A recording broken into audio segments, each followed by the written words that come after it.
Day 12. Today I read the chapter called The Prophets, and I'm not surprised to find that they weren't a big part of this chapter. In this chapter, a lot of biblical figures make an appearance, but their life story isn't talked about in detail. I would say that for most of them, the Quran gives a few sentences as a summary on the story of their lives. I noticed that these people that were mentioned were the same people, or almost all the same people, as the people that I read in the last chapter called Women in this verse of that chapter.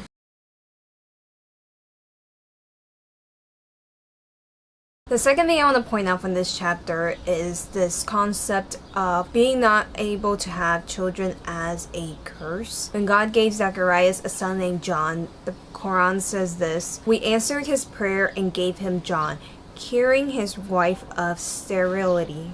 Not having children was something that was seen as a problem, was seen as something that needed to be fixed. The culture nowadays see becoming pregnant as a curse. There's this huge push for access to abortions, but back in the days, and maybe not even that far back, being able to have kids was seen as a blessing, and not being able to have kids was seen as a curse. Day 13. Today I read the chapter called The Cow, which is the second chapter of the Quran. The first chapter is less of a chapter and more of a prayer, so I'm not going to share my thoughts on that. It is one of the longer chapters, so for this one I'll be dividing it into 3 days.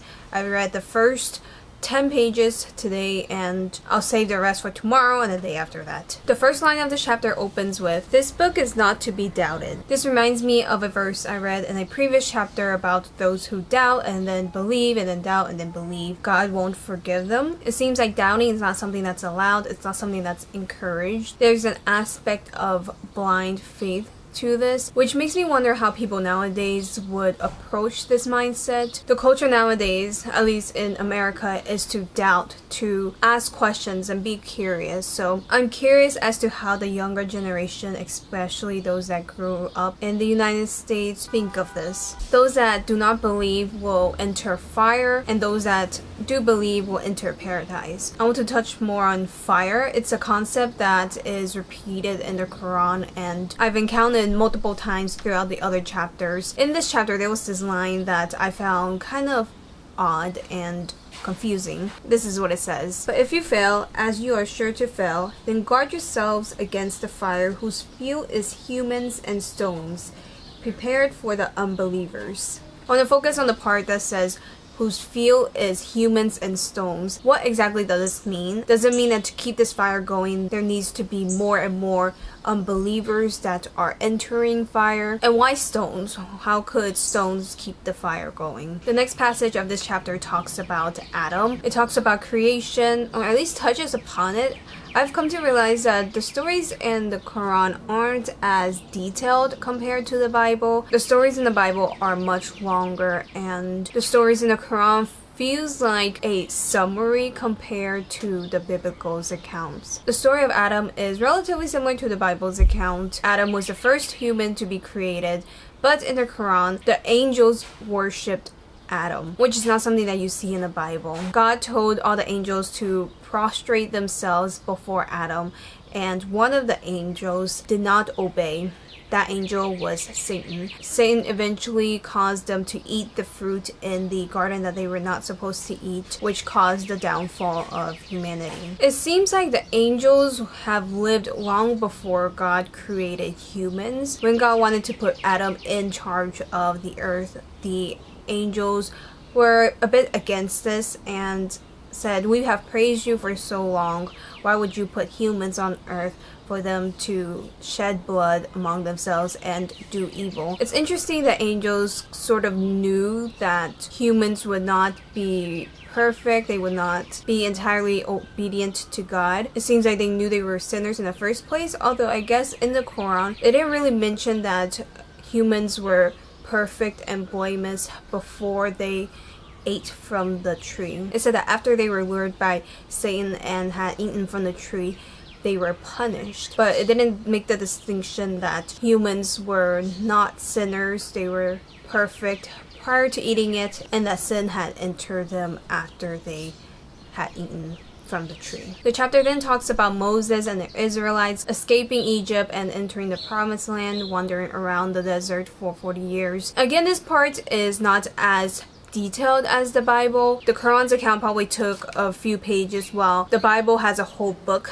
dedicated to it in the book of Exodus. Another idea that popped up again was that people who are of the Jewish faith, the Christians and the Sabaeans, seem to be safe from entering fire. They seem to also have a ticket to paradise. Another person that popped up again was Jesus Christ. He was mentioned again along with Mary. I find it very interesting that Jesus seems to be a bit distinct from other prophets. In this chapter, it said that Jesus was strengthened with the Holy Spirit.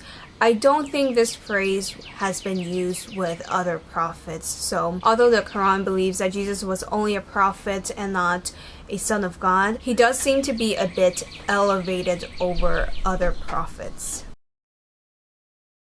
Day 14. Today I'm continuing with the chapter called the cow. One thing I find really funny in this passage is this part that says, the Jews say the Christians are misguided, and the Christians say it is the Jews who are misguided.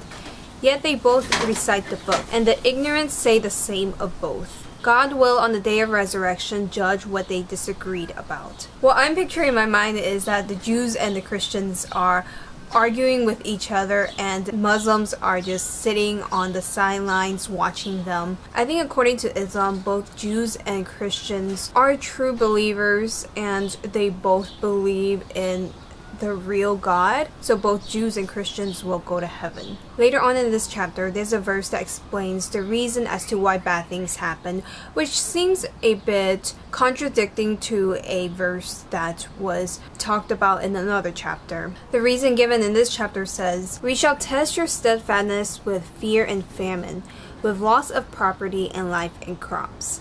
Give joyful tidings to those who endure with fortitude, who in adversity say, we belong to God, and to him we shall return." A previous verse said that all good things are from the Lord, and all bad things are because of that individual. But it seems that in this passage, bad things happen because God is testing people. He is trying to determine if their faith is genuine and whether they will persevere through adversity and remain faithful to him. This part of the chapter also discusses things that believers cannot eat. Things like carrion, which is the decaying flesh of a dead animal, blood, and the flesh of swine. These forbidden items are very similar to the forbidden items in the Old Testament, and this part references many different passages in the book of Leviticus. It references Leviticus chapter 17 verse 15, which says, "And every person who eats what dies of itself or what is torn by beasts, whether he is a native or a sojourner, shall wash his clothes and bathe himself in water, and be unclean until the evening. Then he shall be clean." It also references Leviticus chapter 17 verses 10 to 12, which states that blood should not be consumed. My question for this is whether small amounts of blood is okay. When you cook and eat red meat, there is probably some residual blood that can't be washed off. So is that amount of blood allowed to be consumed? The last verse that this passage references is Leviticus chapter 11 verse 7. This verse says that pigs are deemed unclean and thus they should not be eaten. Day 15 of reading the Quran. Today I finished the chapter on the cow. The last section of this chapter touches on many different topics. The first topics that I want to point out is on gambling and drinking alcohol. This is what it says about them in verse 219. "They ask you about drinking and gambling. Say, there is great harm in both, although they have some benefits for the people, but their harm is greater than their benefit." I'm wondering what the benefits are for gambling. I know that for alcohol, at least with wine, there are some studies that show that drinking wine has some health benefits to it, although I'm not sure if the research on that is strong. But I'm not sure about the benefits of gambling. Maybe there's this social aspect that's good for people, but other than that, I can't really think of benefits that gambling has to offer. The next topic I want to point out is menstruation. So this is something that is seen as unclean.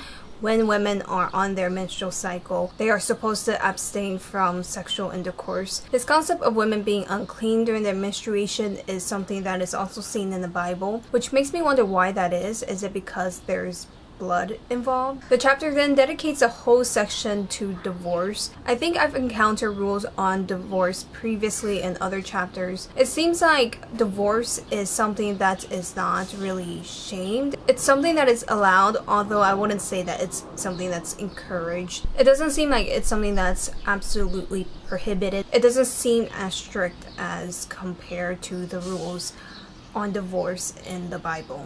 And lastly, what I want to point out is that after reading the Quran for almost 2 weeks now, there's this emphasis on fearing the Lord because He is all-knowing and He knows all of your thoughts, all of your actions. I would say that fear and respect are the top attitudes one should have towards God according to the Quran. I think this differs from the Christianity perspective. Fear and respect are attitudes that we should have towards God, but there's also this element of God being a more personal God and someone who is our friend that we can talk to.